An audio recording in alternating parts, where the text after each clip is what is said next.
নমস্কাৰ এই মুহূৰ্তত আপোনালোকক দিবলৈ ওলাইছো এটা গুৰুত্বপূৰ্ণ খবৰ বঙাইগাঁৱৰ চাঞ্চল্যকৰ পঞ্চায়ত সচিব হত্যাকাণ্ডৰ তদন্তৰ অগ্ৰগতি আৰক্ষীয়ে গ্ৰেপ্তাৰ কৰিছে হত্যাকাৰীক আৰু আচৰিত হ'ব এই হত্যাকাণ্ডৰ সৈতে অভিযুক্ত হিচাপে আৰক্ষীয়ে গ্ৰেপ্তাৰ কৰিছে মৃত পঞ্চায়ত সচিব চন্দ্ৰকান্ত দাসৰ পত্নী নীলিমা নাৰ্জাৰীক নীলিমা নাৰ্জাৰীয়ে চন্দ্ৰকান্ত দাসৰ পত্নী নীলিমা নাৰ্জাৰীয়ে 3 লাখ টকাত ভাড়াতীয়া হত্যাকাৰী নিয়োগ কৰিছিল আৰু 3 লাখ টকাৰ বিনিময়ত ভাড়াতীয়া হত্যাকাৰীয়ে দিনৰ পোহৰতে হত্যা কৰিছিল চিপনচিলা গাঁও পঞ্চায়তৰ সচিব চন্দ্ৰকান্ত দাসক আমি আপোনালোকক আকৌ জনাইছো 26 জুনত সংঘটিত হৈছিল এই চাঞ্চল্যকৰ হত্যাকাণ্ডটো ৰাজপথত বঙাইগাঁৱৰ ৰাজপথত মটৰচাইকেলত অহা দুজন অচিনাক্ত দুৰ্বৃত্তই শূন্য দূৰত্বৰ পৰা গুলিয়াই হত্যা কৰিছিল চিপনচিলা গাঁও পঞ্চায়তৰ সচিব চন্দ্ৰকান্ত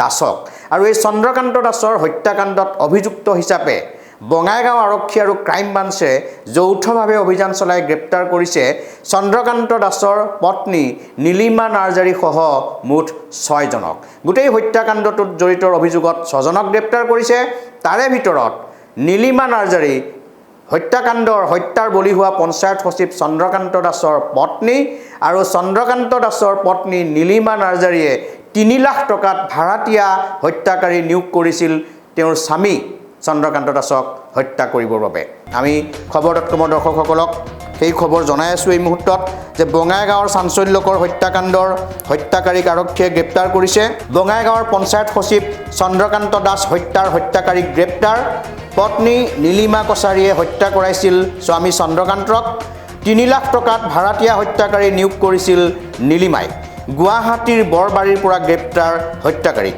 পত্নী নীলিমা সহ মুঠ 6 জনক গ্ৰেপ্তাৰ আৰক্ষী 26 জুনত সংঘটিত হৈছিল এই হত্যাকাণ্ড মই পুনৰবাৰ জনাইছো দৰ্শকসকলক বঙাইগাঁৱৰ পঞ্চায়ত সচিব চন্দ্ৰকান্ত দাস হত্যাকাৰীক গ্ৰেপ্তাৰ পত্নী নীলিমা কছাৰীয়ে হত্যা কৰাইছিল স্বামী চন্দ্ৰকান্তক 3 লাখ টকাত ভাড়াতীয়া হত্যাকাৰী নিয়োগ কৰিছিল নীলিমাই গুৱাহাটীৰ বৰবাৰীৰ পৰা গ্ৰেপ্তাৰ হত্যাকাৰীক পত্নী নীলিমা সহ মুঠ 6 জনক গ্ৰেপ্তাৰ আৰক্ষীৰ আৰু 26 জুনত সংঘটিত হৈছিল এই চাঞ্চল্যকৰ হত্যাকাণ্ডটো পঞ্চায়ত সচিব এইজনী পঞ্চায়ত সচিব চন্দ্ৰকান্ত দাস বঙাইগাঁৱৰ চিপনচিলা গাঁও পঞ্চায়তৰ তেওঁ সচিব আছিল 26 জুনত বঙাইগাঁৱৰ ৰাজপথত দিনৰ পোহৰতে মটৰচাইকেলত অহা দুজন অচিনাক্ত দুৰ্বৃত্তই শূন্য দূৰত্বৰ পৰা গুলিয়াই হত্যা কৰিছিল চন্দ্ৰকান্ত দাসক দিনৰ পোহৰতে পঞ্চায়ত সচিবজনক এনেদৰে গুলিয়াই হত্যা কৰাক লৈ চাৰিওফালে চাঞ্চল্যৰ সৃষ্টি হৈছিল আৰক্ষীয়ে ততাতৈয়াকৈ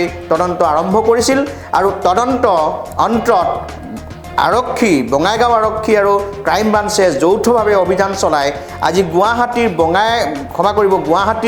বৰবাৰীৰ পৰা দুজনমানক গ্ৰেপ্তাৰ কৰাৰ লগতে মুঠ 6 জনক গ্ৰেপ্তাৰ কৰিছে আৰু তাৰ ভিতৰত আৰক্ষীয়ে গ্ৰেপ্তাৰ কৰিছে মৃত হত্যাৰ বলি হোৱা চন্দ্ৰকান্ত দাসৰ পত্নী নীলিমা নাৰ্জাৰীকো নীলিমা নাৰ্জাৰীৰ বিৰুদ্ধে অভিযোগ আৰক্ষীয়ে ইতিমধ্যে অনানুষ্ঠানিকভাৱে আমাৰ হাতত তথ্য পৰিছে পত্নী নীলিমা নাৰ্জাৰীয়ে স্বামী চন্দ্ৰকান্ত দাসক হত্যা কৰিবৰ বাবে 3 লাখ টকাত ভাড়াতীয়া হত্যাকাৰী নিয়োগ কৰিছিল এতিয়া কি কাৰণে পত্নী নীলিমা নাৰ্জাৰীয়ে তেওঁৰ স্বামী চন্দ্ৰকান্ত দাসক হত্যা কৰিবলৈ ভাড়াতীয়া হত্যাকাৰী নিয়োগ কৰিছিল অৰ্থাৎ সুপাৰী কিলাৰ নিয়োগ কৰিছিল সেই কথাটো পৰৱৰ্তী সময়ত পোহৰলৈ আহিব কিন্তু এই হত্যাকাণ্ডটোৰ পিছতে বঙাইগাঁৱৰ পূৰ্বৰ বিধায়ক তথা বৰ্তমানৰ সাংসদ ফণীভূষণ চৌধুৰীয়ে এটা তাৎপৰ্যপূৰ্ণ মন্তব্য কৰিছিল কি কৈছিল সাংসদগৰাকীয়ে সেয়া শুনিলোঁ তেওঁ যিগৰাকী চন্দ্ৰকান্ত দাস যাক হত্যা কৰা হ'ল পঞ্চায়ত সচিব চিপনচিলা পঞ্চায়তৰ সচিব তেওঁৰ ঘৰত খবৰ ল'বলৈ গৈ ঘূৰি আহি সংবাদ মাধ্যমৰ সৈতে হোৱা মুখামুখিত এক তাৎপৰ্যপূৰ্ণ মন্তব্য কৰিছিল সাংসদ ফণীভূষণ চৌধুৰীয়ে কি কৈছিল সাংসদগৰাকীয়ে শুনি লওঁ আহক না ঘটনাটো সম্পৰ্কত আপোনালোকে গম পাইছে ঘটনাটো কি হৈছে এটা ঘটনাটো ঘটাৰ 8-10 মিনিটমান পিছতে মই গম পাইছোঁ মই তেতিয়া দিল্লীত আছিলোঁ আৰু লগে লগে মই ইয়াত DC SP তেওঁলোকক কৈছোঁ তেওঁলোকে আহিছে তদন্ত হৈ আছে আৰু এগৰাকী ব্যক্তিকো তাৰমানে ইতিমধ্যে গ্ৰেপ্তাৰ কৰিছে আপোনালোকে নিশ্চয় গম পাইছে তেওঁ 5 দিনৰ পুলিচ কাষ্টডিত তেওঁলোকে লৈ গৈছে গতিকে ইণ্টাৰগেশ্যন হৈ আছে গতিকে আজিৰ দিনটো তাৰমানে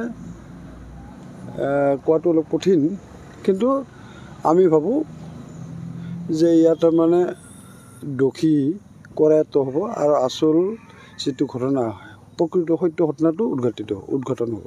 ছাৰ, আজি প্ৰয়াত সোণাগড় দাসৰ ঘৰত আজি আপুনি খবৰ ল'ব আহিছিল, পৰিয়ালক লগত কথা পাতিল, কি গম পালে? নাই, তেওঁলোকৰ অলপ কিছু ক্ষোভ আছে, তেওঁলোকৰ কিছু সন্দেহ আছে। সেই সন্দেহৰ কথাখিনি ক'লে, যিখিনি কথা আপোনালোকেও জানে। গতিকে খবৰ কথা ছাৰ নাই, ধৰি তেওঁলোকে তাৰমানে প্ৰয়াত দাস ডাঙৰীয়া তাৰমানে তাৰে যিগৰাকী প্ৰাক্তন সভানেত্ৰী আছে, তেওঁৰ লগত তাৰমানে ফোনত কথা বতৰা হৈছিল বা SMS মেছেজৰ জৰিয়তেও কিছুমান যোগাযোগ হৈছিল বুলি তেওঁ আমাক অৱগত কৰিছে। গতিকে সেই কথাখিনিয়ে আমাক জনাইছে। কিন্তু আমাৰ কথাটো হৈছে যে আমি এতিয়া কি কৰিম, ঘটনাটো হৈ গৈছে। গতিকে আমি মেছেজ দিলেই তাৰমানে যে এইটো বস্তুটো তেওঁ দোষী, সেইটো কথা নহয়। আৰু এগৰাকী মহিলাটো এই ঘটনাটো কৰিবই নোৱাৰে। গতিকে তেওঁ সন্দেহ যিহেতু আঙুলিটো আহিছে, গতিকে সেই বিষয়ে তাৰমানে আৰক্ষী বিভাগে নিশ্চয় চিনাচা কৰিছে আৰু তেনেধৰণে তেওঁলোকে তদন্তটো আগবঢ়াই লৈ গৈছে। ছাৰ, দীৰ্ঘদিন ধৰি বঙাইগাঁও জিলাত দীৰ্ঘ বছৰ ধৰি জিলাত এনেকুৱা অবঞ্চিত ঘটনা হোৱা নাছিল আৰু যোৱা 26 তাৰিখে এই ঘটনাটো সংঘটিত হ'ল। তাৰ কাৰণে কি আপোনালোকে ভাবে নেকি যে জিলাখনত আইন শৃংখলা জড়িত? নাই, এই কথাটো মই আইন শৃংখলা লেপছ থকা বুলি মই নিশ্চয় কোৱাটো উচিত নহ'ব। কাৰণ এনেধৰণৰ ঘটনা যেতিয়া তেতিয়া হ'ব পাৰে। মানে এইবিলাক আচলতে এটা ব্যক্তিগত শত্ৰুতাৰ ফলত বা দুটা পৰিয়ালৰ মাজত থকা অশান্তিৰ ফলত এইবিলাক সৃষ্টি হোৱা হ'ল। এইটো তাৰমানে এইটো আচলতে ল' এণ্ড অৰ্ডাৰ চিটুৱেশ্যনটো আৰু এনেধৰণৰ ঘটনাবিলাক অলপ তাৰমানে মিল নহয়। গতিকে এইটো আমি ল' এণ্ড অৰ্ডাৰ চিটুৱেশ্যন তাৰমানে অৱনতি ঘটিছে এই কথাটো নহয়। এইটো তাৰমানে এটা স্পেচিফিক এটা ঘটনা আৰু স্পেচিফিক ঘটনাৰ কাৰণে এই ঘটনাটো হৈছে। গতিকে ইয়াৰ ক্ষেত্ৰত তাৰমানে আইন শৃংখলাৰ এই ক্ষেত্ৰত জড়িত নহয়। মেছেজ দিয়া দি হৈছিল নেকি? নাই, তেওঁলোকে কৈছে আমাক তাৰমানে পৰিয়ালে আমাক কৈছে যে প্ৰয়াত দাসৰ পৰিয়ালে মেছেজ কিবা দিয়া হৈছিল। গতিকে এইটো বস্তুটো আমি এতিয়া ক'ব নোৱাৰিম। তেওঁ কৈছে, আমিতো দেখা নাই। এতিয়া ধৰি লওক গোটেইখিনি বিষয় তেওঁৰ মোবাইল পুলিচে লৈ গৈছে, চিজ কৰিছে। গতিকে সেইবিলাক চালে নিশ্চয় বিষয়বোৰ আচলতে পৰিবাৰে কোৱা মতে তেওঁলোকে মেছেজ দিছিল নে নাই, এই কথাবিলাক তেতিয়া নিশ্চিত হ'ব যেতিয়া তাৰমানে সেইটো বস্তু ভেৰিফাই কৰা হ'ব। গতিকে তেওঁৰ যিখিনি ক্ষোভ, তেওঁৰ যিখিনি সন্দেহ, সেই সন্দেহখিনিহে আমাক অৱগত কৰিছে। ইয়াত তাৰমানে আমি সত্যটো আমি ক'ব নোৱাৰিম। হ'ব। এয়া আপোনালোকে শুনিলে সাংসদ ফণীভূষণ চৌধুৰীৰ মন্তব্য। ফণীভূষণ চৌধুৰীয়ে এটা তাৎপৰ্যপূৰ্ণ মন্তব্য কৰিছিল। তেওঁ কৈছিল যে পঞ্চায়ত সচিব চন্দ্ৰকান্ত দাসৰ লগত চিপনশিলা পঞ্চায়তৰ পূৰ্বৰ যিগৰাকী সভানেত্ৰী, পঞ্চায়ত সভানেত্ৰী, তেওঁৰ মেছেজ আৰু ফোনত কেতবোৰ যোগাযোগ আছিল। তেওঁ ইমানখিনিয়ে কৈছিল যে কি ধৰণৰ মেছেজ বা কি ফোনত যোগাযোগ থাকিব পাৰে, মেছেজত যোগাযোগ থাকিব পাৰে। কাৰণ তেওঁ যিহেতু পূৰ্বৰ পঞ্চায়ত সভানেত্ৰী আৰু চন্দ্ৰকান্ত দাস যিহেতু সচিব, গতিকে মেছেজ আৰু ফোনত যোগাযোগ থকাটো আচৰিত হ'ব লগা একো নাই। কিন্তু মন্ত্ৰীগৰাকীয়ে যেনেদৰে কথাটো কৈছিল, সেই কথাটোত যেন কিবা এটা ৰহস্য সোমাই আছিল, যে কিবা এটা যেন ইংগিত বহন কৰিছিল। আমি নাযাওঁ, সেয়া আমি ব্যাখ্যা কৰিবলৈ নাযাওঁ। কিন্তু সেই কথাটোৱে সাংসদ ফণীভূষণ চৌধুৰীৰ সেই কথাটোৱে যথেষ্ট তাৎপৰ্য বহন কৰিছিল। আৰু তাৰ পিছতে আজি গ্ৰেপ্তাৰ কৰিবলৈ আৰক্ষীয়ে গ্ৰেপ্তাৰ কৰিছে হত্যাকাৰীক। আৰু কিছু সময় পূৰ্বে আৰক্ষী সঞ্চালক প্ৰধান GP সিঙেও টুইট কৰিছে। এয়া আৰক্ষী সঞ্চালক প্ৰধানগৰাকীৰ টুইট। তেওঁ টুইটতে স্পষ্ট কৰি লিখিছে তেওঁ কাক গ্ৰেপ্তাৰ কৰিছে আৰক্ষীয়ে, সেয়া তেওঁ লিখিছে। আৰু পত্নী জড়িত হৈ পৰা ঘটনাটোৱে এতিয়া সাংঘাতিক ধৰণে প্ৰতিক্ৰিয়াৰ সৃষ্টি কৰিছে। আৰু 3 লাখ টকাৰ বিনিময়ত পত্নী চন্দ্ৰকান্ত দাসৰ পত্নী নীলিমা নাৰ্জাৰীয়ে 3 লাখ টকা দিছিল ভাড়াতীয়া হত্যাকাৰীক। আৰু 3 লাখ টকাৰ বিনিময়ত ভাড়াতীয়া হত্যাকাৰীয়ে পঞ্চায়ত সচিব, চিপনশিলা গাঁও পঞ্চায়তৰ সচিব চন্দ্ৰকান্ত দাসক দিন দুপৰতে 0 দূৰত্বৰ পৰা গুলীয়াই হত্যা কৰিছিল। আৰক্ষীয়ে জব্দ কৰিছে হত্যাকাণ্ডত জড়িত পিষ্টলটো, যিটো পিষ্টলেৰে 0 দূৰত্বৰ পৰা চন্দ্ৰকান্ত দাসক গুলীয়াইছিল, সেই পিষ্টলটো জব্দ কৰিছে। লগতে যিখন মটৰচাইকেলত হত্যাকাৰী আহিছিল, সেই মটৰচাইকেলখনো আৰক্ষীয়ে জব্দ কৰিছে। আৰু নীলিমা, চন্দ্ৰকান্ত দাসৰ পত্নী নীলিমা কছাৰীকে ধৰি মুঠ 6জনক আৰক্ষীয়ে গ্ৰেপ্তাৰ কৰিছে। আৰু এই গোটেই ঘটনাটোৰ সন্দৰ্ভত আমাৰ স্থানীয় সাংবাদিক সৌৰভ কুমাৰ দাস, আমি তেওঁৰ সৈতে ফোনত কথা পাতিছিলোঁ গোটেই ঘটনাটোৰ সন্দৰ্ভত। সৌৰভ কুমাৰ দাস আমাৰ সাংবাদিক, তেওঁ কি কয় গোটেই ঘটনাটোক লৈ, কেনেকৈ কি হয়, তেওঁৰ পৰা আমি সেইখিনি জানি ল'ব বিচাৰিছোঁ। সৌৰভ কুমাৰ দাস, যিটো বঙাইগাঁও চিপনশিলা পঞ্চায়তৰ সচিব চন্দ্ৰকান্ত দাসৰ হত্যাকাণ্ড সংঘটিত হৈছিল, হত্যাকাণ্ডটোৰ সন্দৰ্ভত আৰক্ষীয়ে তদন্তত কি ধৰণে আগবাঢ়িছে আৰু আজিৰ দিনটোলৈকে তদন্তত কি হৈছে, কি সফলতা লাভ কৰিছে?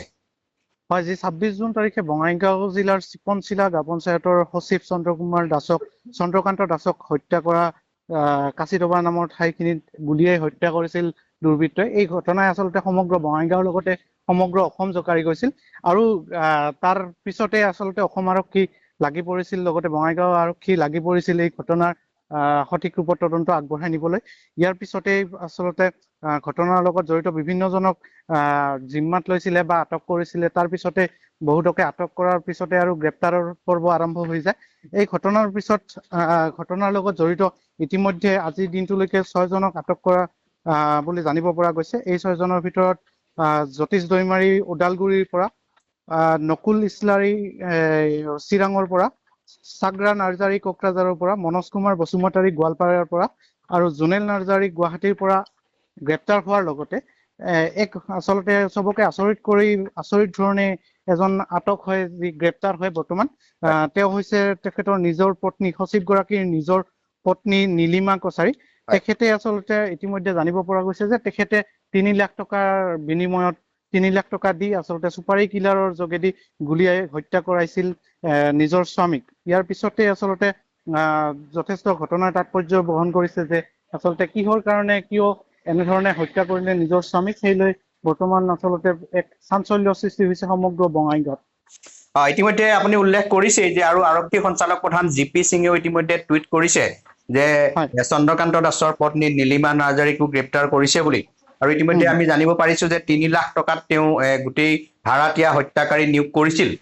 কিন্তু কিবা কথা বা কিবা কাৰণ এতিয়ালৈকে জানিব পৰা গৈছে নেকি যে কি কাৰণে পত্নীয়ে তেওঁক হত্যা কৰিবলৈ ভাড়াতীয়া হত্যাকাৰী লগাইছিল বা কিয় আচলতে পত্নীয়ে তেওঁক হত্যা কৰিলে, এই কথাটো কিবা এতিয়ালৈকে জানিব পৰা হৈছে নেকি?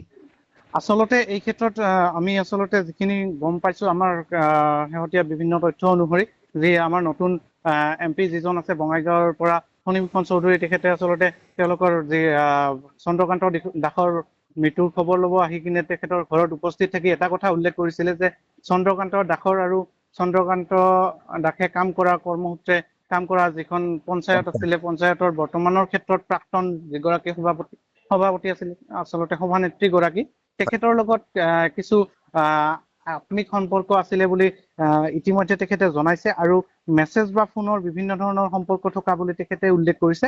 আৰু এই ক্ষেত্ৰতে এক আচলতে যি তেওঁলোকৰ গোপন কিবা সম্পৰ্কৰ ক্ষেত্ৰতে আচলতে ঘৰৰ পৰা কিবা গম পাই বা তেখেতৰ নিজৰ পত্নীয়ে গম পাই হত্যা কৰিলে নেকি, তাক সন্দেহ বা এক আগতীয়া অনুমান কৰিব পৰা গৈছে। আৰু বিশেষ তথ্য লাভ কৰিব পৰা যাব যেতিয়া এই তদন্তৰ আচলতে সম্পূৰ্ণ তথ্য পোহৰলৈ আনিব আৰক্ষীয়ে। আৰু লগতে উল্লেখ কৰিব বিচাৰিম এইখিনিতে যিগৰাকী পুত্ৰ আছে তেখেতৰ পুত্ৰকো আমি ইতিমধ্যে আৰক্ষীয়ে জিম্মাত লোৱা বুলি জানিব পৰা গৈছে। যি তেখেতৰ পুত্ৰ আছিলে, চন্দ্ৰকান্ত দাসৰ পুত্ৰ আছিলে, তেখেতক আৰক্ষীয়ে বৰ্তমান জিম্মাত লোৱা বুলি জানিব পৰা গৈছে।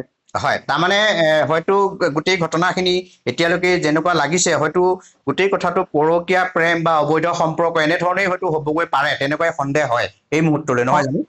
হয়, নিশ্চয় তেনেকুৱা ধৰণে আমি এক পূৰ্ব অনুমান কৰিব পাৰিছো বা তেনেকুৱা ধৰণে যিহেতু তদন্তৰ দিশটো আগবাঢ়িছে, এই ক্ষেত্ৰত আৰক্ষীয়ে যি নিজৰ মন্তব্য আগবঢ়াব, আৰক্ষী অধীক্ষকে যি এক শেহতীয়াকৈ সংবাদ মাধ্যমক যদিহে সংবাদমেল সম্বোধন কৰে তেতিয়া এই কথাবিলাক আচলতে স্পষ্টকৈ আৰক্ষী অধীক্ষকে জনাব পাৰিব। বৰ্তমানলৈকে যিমান দূৰ আমাৰ যিগৰাকী সাংসদগৰাকী আছে তেখেতে যিখিনি দূৰ আমাক তথ্যখিনি কালিৰ দিনত যিটো বক্তব্য কৰিছিলে সেই বক্তব্য অনুসৰি আচলতে আমি এক পূৰ্বানুমান কৰিব পাৰো যে তেখেতৰ চন্দ্ৰকান্ত দাসৰ আচলতে অবৈধ প্ৰেম বা তেনেকুৱা ধৰণৰ সন্দেহতে হত্যা হয়তো হ'ব পাৰে। হয়, নিশ্চয়কৈ ধন্যবাদ জনাইছো সৌৰভ কুমাৰ দাস। আপুনি খবৰ ৰাখিব আৰু কি ধৰণৰ আপডেট থাকে এই ঘটনাটোৰ।